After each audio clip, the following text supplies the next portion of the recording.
Hi hello ನಮಸ್ಕಾರ ಎಲ್ರಿಗೂ.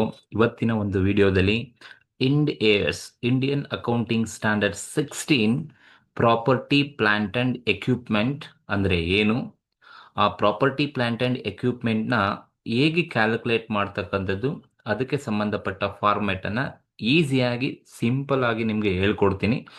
ತಪ್ಪದೆ ಈ ವಿಡಿಯೋವನ್ನು ನೋಡಿ ಯಾವ ಥರ ನೀವು property plant and equipment India 16 find out ಮಾಡ್ತಕ್ಕಂಥದ್ದು ಈ ಒಂದು ವಿಡಿಯೋದಲ್ಲಿ ನಾನು ನಿಮಗೆ ತಿಳಿಸ್ಕೊಡ್ತೀನಿ. ಮೊದಲು ಇಂಡಿಯಾ 16 ಅಂದರೆ property plant and equipment. Usually property plant and equipment are tangible assets held for use in the production or supply of goods or services, for rental to others, or for administrative purpose, and they are expected to be used more than one accounting period ಅಂತ ಹೇಳುತ್ತೆ. ಏನಪ್ಪಾ ಹಂಗಂದ್ರೆ property plant and equipments are tangible fixed assets. PPE ಅನ್ನೋದೇನಿದೆ ಇವೆಲ್ಲ tangible fixed assets. These fixed assets used in the business organization for production purpose, or it may be supply of goods and services, or they can give those fixed asset for rental to others, or the business can use the PPE for administrative purpose. These PPE must be used in an enterprise for a period more than 12 months. One accounting ಪೀರಿಯಡ್ಗಿನ್ನ ಜಾಸ್ತಿ use ಮಾಡಬೇಕಾಗತ್ತೆ. ಆ ಥರದವ್ ನಾವು property plant and equipments ಅಂತ ಕರಿತೀವಿ. Usually ಇವೆಲ್ಲದೂ ಕೂಡ ನಿಮಗೆ ಗೊತ್ತಿರೋ ಹಾಗೆ PPE ಪ್ರಾಪರ್ಟಿ ಆಗಿರ್ಬೋದು, ಪ್ಲಾಂಟ್ ಆಗಿರ್ಬೋದು, ಎಕ್ವಿಪ್ಮೆಂಟ್ಸ್ ಆಗಿರ್ಬೋದು. ಸೊ ಇವೆಲ್ಲದೂ ಕೂಡ ಟ್ಯಾಂಜಿಬಲ್ ಅಸೆಟ್ಸ್ ಅಂತಾನೆ ಕರಿತೀವಿ. ಅದನ್ನ ಪ್ರೊಡಕ್ಷನ್ಗಾದ್ರೂ ಯೂಸ್ ಮಾಡಲಿ, ಅಡ್ಮಿನಿಸ್ಟ್ರೇಟಿವ್ ಪರ್ಪಸ್ಗಾದ್ರೂ ಯೂಸ್ ಮಾಡಲಿ, ಗೂಡ್ಸ್ ಅಥವಾ ಸರ್ವಿಸ್ನ ಸಪ್ಲೈ ಮಾಡ್ಲಿಕ್ಕಾದ್ರೂ ಯೂಸ್ ಮಾಡಲಿ, ಅಥವಾ ರೆಂಟಲ್ ಪರ್ಪಸ್ ಬೇಕಾದರೂ ನಾವು ಯೂಸ್ ಮಾಡ್ಬೋದು. ಅದನ್ನು ನಾವು ಪ್ರಾಪರ್ಟಿ ಪ್ಲಾಂಟ್ ಆ್ಯಂಡ್ ಎಕ್ವಿಪ್ಮೆಂಟ್ಸ್ ಅಂತ ಕರಿತೀವಿ.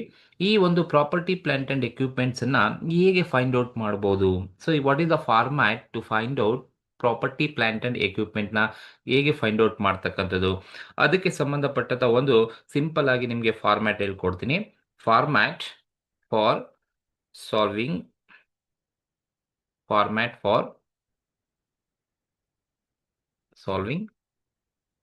PPE. ಯಾವ ಥರ ನೀವು ಫಾರ್ಮ್ಯಾಟನ್ನು ರೆಡಿ ಮಾಡ್ಕೋಬೇಕಾಗುತ್ತೆ ಅಂತ ಹೇಳಿದ್ರೆ, ಸೊ ಈ ಒಂದು ಫಾರ್ಮ್ಯಾಟನ್ನು ಸಾಲ್ವ್ ಮಾಡ್ತೀರಾ ಅಂತ ಹೇಳಿದ್ರೆ, that is property plant and ಎಕ್ವಿಪ್ಮೆಂಟನ್ನು ನೀವು ಸಾಲ್ವ್ ಮಾಡಬೇಕು ಅಂತ ಹೇಳಿದ್ರೆ, ಸೊ ಯಾವ ಥರ ಫಾರ್ಮ್ಯಾಟನ್ನು ರೆಡಿ ಮಾಡ್ಕೋಬೇಕು ಒಂದು ಸಿಂಪಲ್ ಆಗಿ ಸೊ ನಿಮಗೆ ಹೇಳ್ಕೊಡ್ತೀನಿ. ಜಸ್ಟ್ ಫಾರ್ಮ್ಯಾಟ್ 2 ಕಾಲಮ್ಸನ್ನು ಹಾಕೊಳ್ಳಿ. Just insert 2 columns.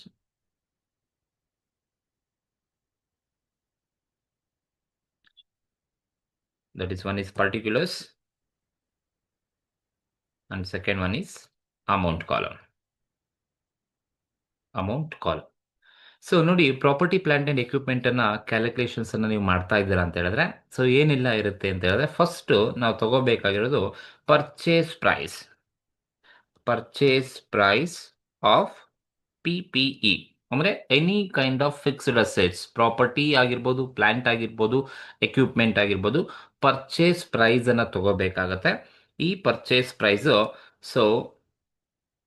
ಪ್ರೈಸ್ ನಾವು ಕೊಟ್ಟಿರ್ತಾರೆ, ನಾವು ತಗೋಬೇಕು. ಜಸ್ಟ್ ಇನ್ನರ್ ಕಾಲಮ್ ಅಲ್ಲಿ ತೋರಿಸಿರ್ತೀನಿ. ಈ ಪರ್ಚೇಸ್ ಪ್ರೈಸ್ ಅಲ್ಲಿ ನಾವು ಏನನ್ನ ಲೆಸ್ ಮಾಡ್ಬೇಕಪ್ಪ ಅಂದ್ರೆ, less trade discount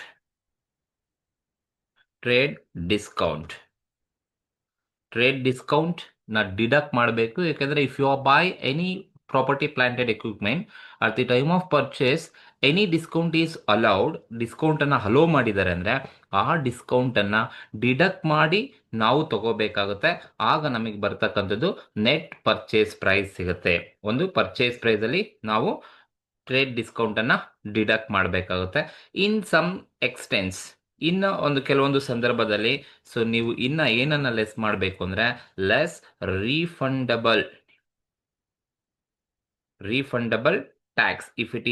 if you are paid any tax at the time of purchase, if you are paid any tax, those tax are eligible to refund, or those tax are refundable tax ಆಗಿದೆ ಅಂದ್ರೆ ಅದನ್ನು ಕೂಡ ನಾವು purchase price ಅಲ್ಲಿ refundable tax, if it is included in the purchase price ಅಲ್ಲಿ ಏನಾದರೂ include ಆಗಿದೆ ಅಂತ ಹೇಳಿದ್ರೆ, ಆ ರೀಫಂಡಬಲ್ ಟ್ಯಾಕ್ಸ್ ಅನ್ನು ಕೂಡ ನಾವು ಡಿಡಕ್ಟ್ ಮಾಡಿಕೊಂಡು ಬ್ಯಾಲೆನ್ಸ್ ಬರ್ತಕ್ಕಂಥ ಅಮೌಂಟ್ ಅನ್ನ ಔಟರ್ ಕಾಲಮ್ ಅಲ್ಲಿ ತಗೋಬೇಕಾಗುತ್ತೆ. ಒಂದು ಪರ್ಚೇಸ್ ಪ್ರೈಸ್ ಎಷ್ಟಾದರೂ ಕೊಡಲಿ, ಪರ್ಚೇಸ್ ಪ್ರೈಸಲ್ಲಿ ಟ್ರೇಡ್ ಡಿಸ್ಕೌಂಟ್ ಕೊಟ್ಟಿದ್ರೆ ಡಿಡಕ್ಟ್ ಮಾಡಿ. And any refundable tax if it is given in the problem, refundable tax ಇದೆ ಅಂತ ಹೇಳಿದ್ರೆ ಆ ರೀಫಂಡಬಲ್ ಟ್ಯಾಕ್ಸನ್ನು ನಾವು ಡಿಡಕ್ಟ್ ಮಾಡಬೇಕಾಗುತ್ತೆ. ಆಗ ಡಿಡಕ್ಟ್ ಮಾಡಿದ ಮೇಲೆ ಬರ್ತಕ್ಕಂಥದ್ದೇ ನೆಟ್ ಪರ್ಚೇಸ್ ಪ್ರೈಸ್ ಅಂತ ಕರಿತೀವಿ. ಸೊ ಇಲ್ಲಿ ಇಂಡಿಯಾ 16 PPನಲ್ಲಿ ನೀವು ಫೈಂಡ್ ಔಟ್ ಮಾಡ್ತಿದ್ದೀರಂದ್ರೆ ಡಿಡಕ್ಟ್ ಮಾಡ್ತಕ್ಕಂಥದ್ದು ಇವೆರಡೇ ಐಟಮ್. ಸೊ ಒಂದು ಡಿಸ್ಕೌಂಟನ್ನು ಲೆಸ್ ಮಾಡಬೇಕು, ಇನ್ನೊಂದು ರೀಫಂಡಬಲ್ ಟ್ಯಾಕ್ಸಸ್ ಇದ್ರೆ ಮಾತ್ರ ಲೆಸ್ ಮಾಡಬೇಕು, ಇಲ್ಲ ಅಂದರೆ ನಾವು ಅದನ್ನು ಲೆಸ್ ಮಾಡಲಿಕ್ಕೆ ಹೋಗಬಾರ್ದು. ನೆಕ್ಸ್ಟ್ ನೀವು ನೆಟ್ ಪರ್ಚೇಸ್ ಸಿಕ್ಕಿದಾದ್ಮೇಲೆ ಜಸ್ಟ್ ಆ್ಯಡ್ ಇನ್ನೇನೆಲ್ಲ ಎಕ್ಸ್ಪೆನ್ಸಸ್ ಇನ್ಕರ್ಡ್ ಆಗಿರುತ್ತೆ ಆ ಎಲ್ಲ ಎಕ್ಸ್ಪೆನ್ಸಸ್ಸನ್ನು ಆ್ಯಡ್ ಮಾಡ್ತಾ ಹೋಗ್ಬೋದು. ದಟ್ ಈಸ್ ಡೈರೆಕ್ಟ್ಲಿ attributable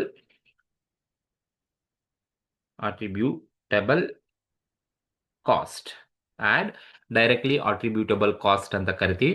ಏನಪ್ಪ ಡೈರೆಕ್ಟ್ಲಿ ಅಟ್ರಿಬ್ಯೂಟಬಲ್ ಕಾಸ್ಟ್ ಅಂತ ಹೇಳಿದ್ರೆ, ಅಂದರೆ ಒಂದು ಅಸೆಟ್ಟನ್ನು ಪರ್ಚೇಸ್ ಮಾಡಿ ಆ ಒಂದು ಲೊಕೇಶನ್ಗೆ ತಗೊಂಬರೋವರೆಗೂ ಅಥವಾ ಒನ್ಸ್ ಪರ್ಚೇಸ್ ಮಾಡಿದಾದ್ಮೇಲೆ to bring into working ಕಂಡೀಷನಿಗೆ ತರೋದಕ್ಕೂ ಮುಂಚೆ ಏನೆಲ್ಲ ಎಕ್ಸ್ಪೆನ್ಸಸ್ ಆಗಿರುತ್ತೆ ಆ ಎಲ್ಲ ಎಕ್ಸ್ಪೆನ್ಸಸನ್ನು ಆ್ಯಡ್ ಮಾಡಬೇಕಾಗುತ್ತೆ. ಜಸ್ಟ್ ಲೈಕ್ ಕಸ್ಟಮ್ ಡ್ಯೂಟಿ ಆಗಿರ್ಬೋದು, ಆ್ಯಂಡ್ GST ಆಗಿರ್ಬೋದು. ಒಂದೇ ವರ್ಡಲ್ಲಿ GST, that is non refundable tax.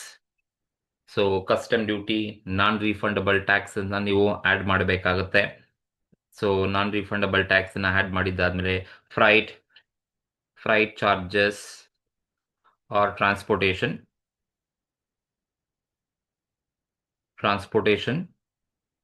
So freight charges on transportation charges ಅನ್ನು ಕೂಡ ನೀವು ಆ್ಯಡ್ ಮಾಡಬೇಕಾಗತ್ತೆ. So transportation charges to bring into factory ಪ್ರಿಮೈಸಸ್ಗೆ ತರಬೇಕಾದ್ರೆ. And installation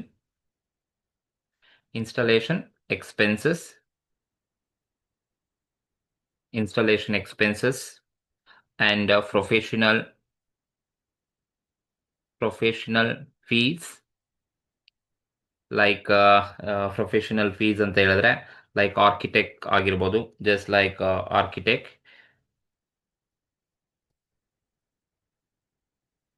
architect's fees, or it may be engineer's fees. So professional fees ಅಂದರೆ engineering fees ಆಗಿರ್ಬೋದು. ಜೊತೆಗೆ ಅದಕ್ಕೆ ಸಂಬಂಧಪಟ್ಟಂತೆ any other expenses like testing fees ಆಗಿರ್ಬೋದು. ಟೆಸ್ಟಿಂಗ್ ಫೀಸ್ ಕೂಡ add ಮಾಡ್ತೀವಿ. And dismantling and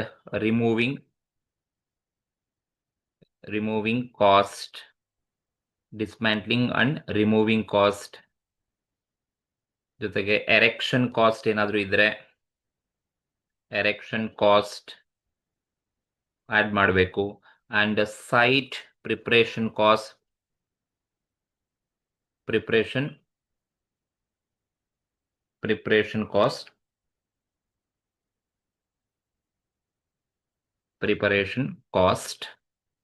preparation cost ಕೊಟ್ಟಿದ್ರೆ ಇನ್ಕರ್ಡ್ ಆ್ಯಡ್ ಮಾಡಬೇಕಾಗುತ್ತೆ. And any like shipping charges, that is transportation charges ಆಗುತ್ತೆ. And any other cost. ಈ ಅದರ್ ಕಾಸ್ಟ್ ಇನ್ಯಾವುದಪ್ಪ ಅಂದರೆ, ಒಂದು ಅಸೆಟ್ಟನ್ನು ಪರ್ಚೇಸ್ ಮಾಡಿ ಆ ಪರ್ಚೇಸ್ ಮಾಡಿರೋ ಅಸೆಟ್ಟನ್ನು ನೀವು ಯೂಸ್ ಮಾಡೋವರೆಗೂ ಕೂಡ ಏನೆಲ್ಲ ಎಕ್ಸ್ಪೆನ್ಸಸ್ಸನ್ನು ಇನ್ಕರ್ಡ್ ಆಗಿರುತ್ತೆ ಆ ಎಲ್ಲ ಎಕ್ಸ್ಪೆನ್ಸಸ್ಸನ್ನು ನೀವು ಆ್ಯಡ್ ಮಾಡಬೇಕಾಗುತ್ತೆ. ಬಟ್ ಡಿಡಕ್ಟ್ ಮಾಡ್ತೀರಾ ಅಂದರೆ ಓನ್ಲಿ ಟ್ರೇಡ್ ಡಿಸ್ಕೌಂಟನ್ನು ಡಿಡಕ್ಟ್ ಮಾಡಬೇಕು.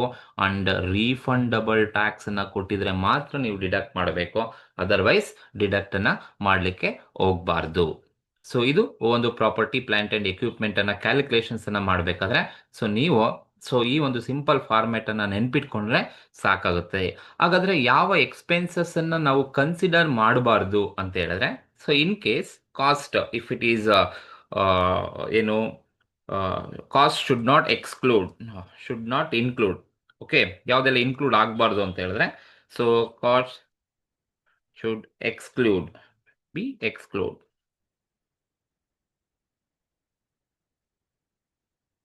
ಕಾಸ್ಟ್ ಶುಡ್ ಎಕ್ಸ್ಕ್ಲೂಡ್ ಅಥವಾ ignore. Ignore if it is given in the problem. Questions ಅಲ್ಲಿ ಏನಾದರೂ ಕೊಟ್ಟಿದ್ರೆ ಈ ಕಾಸ್ಟ್ಗಳನ್ನ ಕನ್ಸಿಡರ್ ಮಾಡ್ಲಿಕ್ಕೆ ಹೋಗ್ಬೇಡಿ, ಇಗ್ನೋರ್ ಮಾಡ್ತಾ ಹೋಗಿ. ಸೊ ಯಾವೆಲ್ಲ ಕಾಸ್ಟ್ ಕೊಟ್ಟಿದ್ರೆ ಅಂತ ಹೇಳಿದ್ರೆ, ಜಸ್ಟ್ ಲೈಕ್ ಇಂಟ್ರೆಸ್ಟ್. ಇಂಟ್ರೆಸ್ಟ್ ಕೊಟ್ಟಿದ್ರೆ ತಗೊಳಕ್ ಹೋಗ್ಬೇಡಿ, ಇದು ಫಿನಾನ್ಸ್ ಕಾಸ್ಟ್ ಆಗುತ್ತೆ, ಡೈರೆಕ್ಟ್ಲಿ ಗೋಸ್ ಟು SOPLಗೆ ತಗೋಬೇಕಾಗುತ್ತೆ. Operating losses, if it is given operating losses ಏನಾದರೂ ಕ್ವಶನ್ಸ್ ಅಲ್ಲಿ ಕೊಟ್ಟಿದ್ದಾರೆ ಅಂದ್ರೆ ಆಪರೇಟಿಂಗ್ ಲಾಸಸ್ನ ತಗೊಳಕ್ ಹೋಗ್ಬೇಡಿ, ಇಗ್ನೋರ್ ಮಾಡಿ. Any administration and general expenses ಏನಾದರೂ ಕೊಟ್ಟಿದ್ದಾರೆ ಅಂತ ಹೇಳಿದ್ರೆ ಅದನ್ನು ಕೂಡ ನೀವು ಕನ್ಸಿಡರ್ ಮಾಡಲಿಕ್ಕೆ ಹೋಗಬೇಡಿ. And any expenses incurred after PPE put to use. ಇನ್ನು ಯಾವುದೇ ಎಕ್ಸ್ಪೆನ್ಸಸ್ ಕೊಡಲಿ, ಆ ಎಕ್ಸ್ಪೆನ್ಸಸ್ ಯಾವಾಗ ಇನ್ಕರ್ಡ್ ಆಗಿದ್ರೆ ಆಫ್ಟರ್ ನೀವು ಯೂಸ್ ಮಾಡೋಕೆ ಸ್ಟಾರ್ಟ್ ಮಾಡಿದ ಮೇಲೆ ಅದೇನಾದರೂ ಇನ್ಕರ್ಡ್ ಆಗುತ್ತೆ ಅಂತ ಹೇಳಿದ್ರೆ ಆ ಥರದ ಎಕ್ಸ್ಪೆನ್ಸನ್ನ ತಗೊಳಕ್ ಹೋಗ್ಬೇಡಿ. ಜಸ್ಟ್ ಲೈಕ್ ಕ್ಲೀನಿಂಗ್ ಆಗಿರ್ಬೋದು, ಮೇಂಟೆನೆನ್ಸ್ ಚಾರ್ಜಸ್ ಆಗಿರ್ಬೋದು, ಕ್ಲೀನಿಂಗ್ ಅಂಡ್ ಮೇಂಟೆನೆನ್ಸ್ ಚಾರ್ಜಸ್ ಆಗಿರ್ಬೋದು. ಸೊ ಎರಡನ್ನೂ ಕೂಡ ನೀವು ಕನ್ಸಿಡರ್ ಮಾಡಬಾರ್ದು. ಸೊ ಇನ್ ಕೇಸ್ ಕೊಟ್ಟಿದ್ರು ಕೂಡ ಇಗ್ನೋರ್ ಮಾಡ್ತಾ ಹೋಗಿ. ಸೊ ಇದು ನಿಮ್ಮ ಒಂದು simple format for computation of PPEನ ಕ್ಯಾಲ್ಕುಲೇಟ್ ಮಾಡಲಿಕ್ಕೆ. ಈ ಒಂದು ಸಿಂಪಲ್ ಫಾರ್ಮ್ಯಾಟನ್ನು ನೆನ್ಪಿಟ್ಕೊಂಡ್ರೆ ನಿಮಗೆ ಈಸಿಯಾಗಿ ಸೆಕ್ಷನ್ B ಕ್ವಶನ್ಸನ್ನು ಫುಲ್ಫಿಲ್ ಮಾಡ್ಬೋದು.